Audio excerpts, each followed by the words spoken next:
Hello and welcome to PrimePRO video. Today we're going to be going through the process of setting up a new candidate. So first you come to the Candidates tab and then on the right hand side here click the New Candidate button here.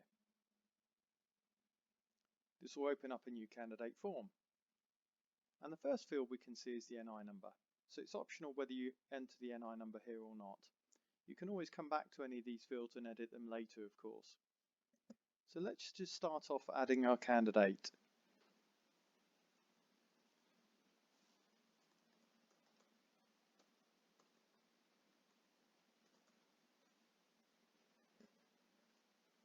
So we put the date of birth in here.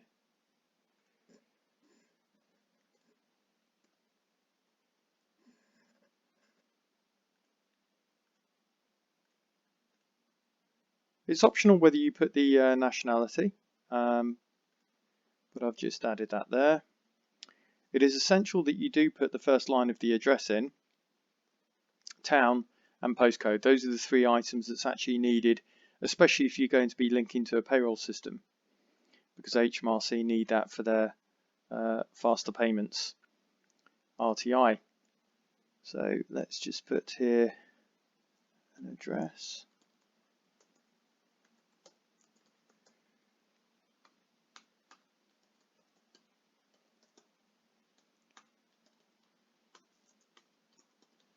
Okay, you don't have to put, you've got two numbers here. Mobile number is mandatory. Where you see the red asterisk, that denotes the field is actually mandatory, requires you to fill it in. So let's just make one up here. Any old number. Again, the option to put an email address here. I do recommend it because obviously if you're going to be emailing them any information and linking to payroll, again, that's going to be required ultimately. So I would put something in there if I were you. Next option we're going to be asked is whether or not they're going to be PAYE, umbrella or limited company for their payroll method. If you select either one of these three options, you'll notice that the information below will change. So for example, we've got the option to view and edit the employee statements. By the way, this element here, or this item here, is only applicable if you've allowed the option for the consultants to enter this information. If in the permissions and access rights you've switched this off, then this won't be visible. But of course it's needed if you're going to link it through to our payroll system, PrimePay. Umbrella, the employee statements disappear as you've noticed, and you can select here your umbrella. So this is from your list of umbrellas that you've set up in the system settings. And the third option is limited company, where you'll notice it's now showing the limited company field for you to fill in. Two required, obviously the limited company name and number. VAT number, if they are VAT registered, would go in there. This would then trigger obviously a VAT self-bill invoice if they are indeed VAT registered. So either way, so I'm going to make this person PAYE actually. Payment method backs. You can choose to select whether apprentice or not. And I've got the payroll number here to be inputted manually. It's your choice as to whether or not you have the payroll number in the settings set to automatic. In my demo system here, it is manual. I can use obviously part of the surname to be their number, so it can be alphanumeric. So for example, OR01. Okay. Bank details, obviously this has to go in here because we've selected the payment method backs.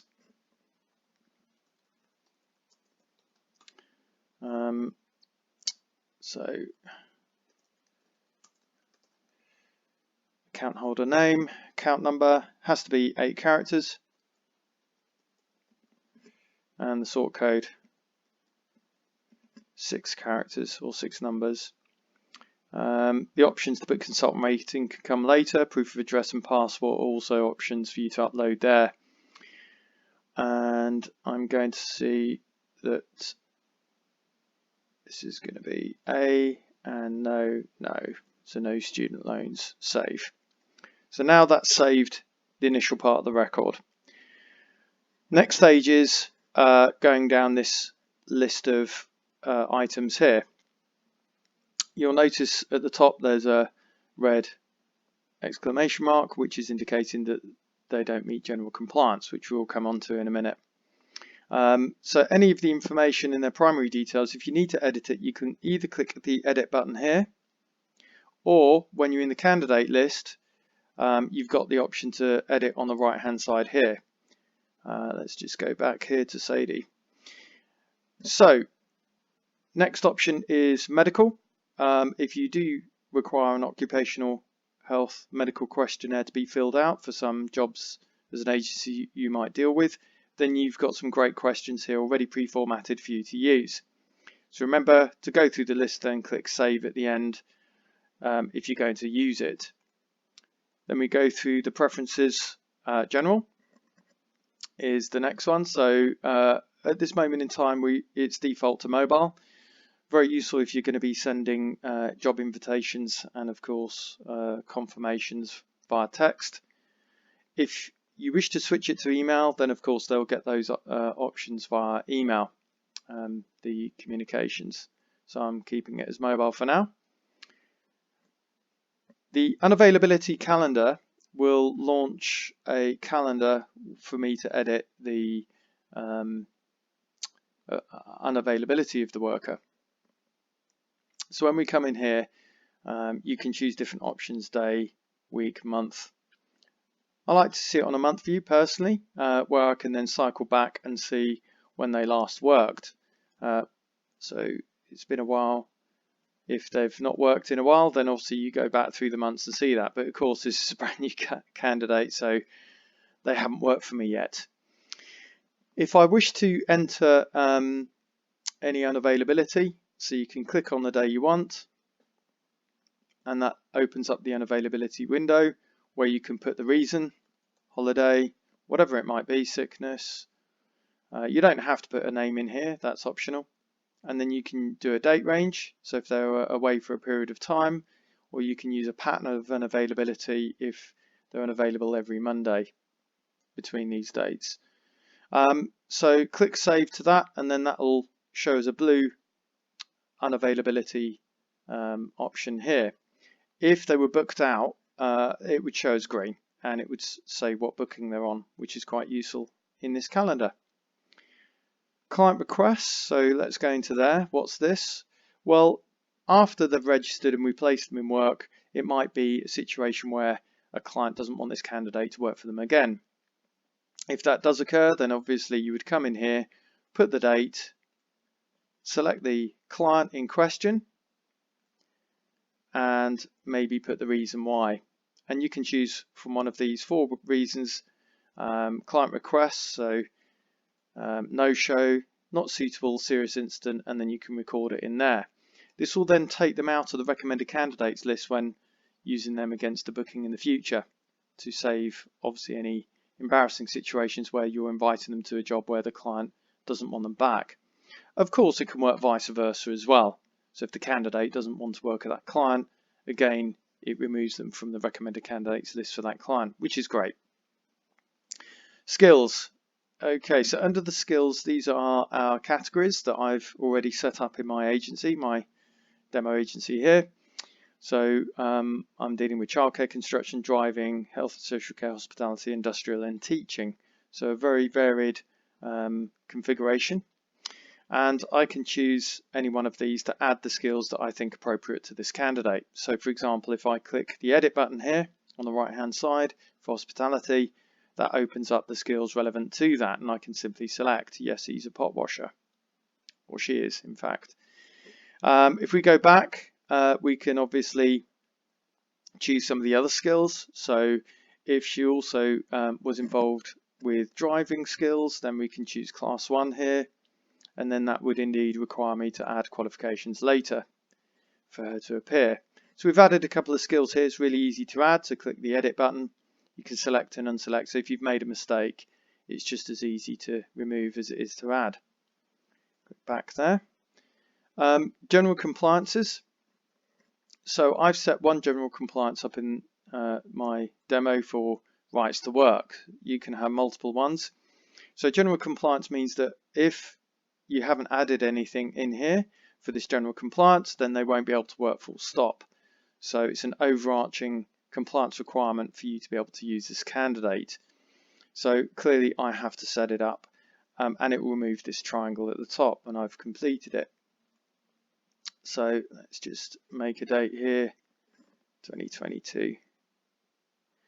Choose file. So this gives me an option to choose a backup as a supporting document to this compliance. So let's use a passport. Save. We can download it and view it anytime we like thereafter, which is really good for reference purposes. If we need to edit it for any reason, you can click the edit button and then obviously edit the general compliance there. Next we come on to qualifications, which are linked to skills. You need to click the new qualification button on the right, because of course I added her as an HGV1 class 1 driver. So if we go class 1, there it is there. So that's in drop down, and I've got 3 options to add. So start off with driver CPC, and then you can add the CPC accordingly. Save. So now you'll see I've added this qualification. So we've got the driver CPC, that's the date that it expires, and you can download it there. So as with general compliance, if I use Sadie for a driving job and the CPC is expired, then she won't show up as an option under that skill. If I search for her as a pot washer under the skill, there's no actual qualification for pot washer, so she would appear under that, as long as of course the general compliance is up to date. So that's the overarching compliance, and as you can see the red triangle has disappeared, indicating that a general compliance is now up to date, which is great. So you can add any further qualifications if necessary, which are skill based, relating to that particular skill that you've set up.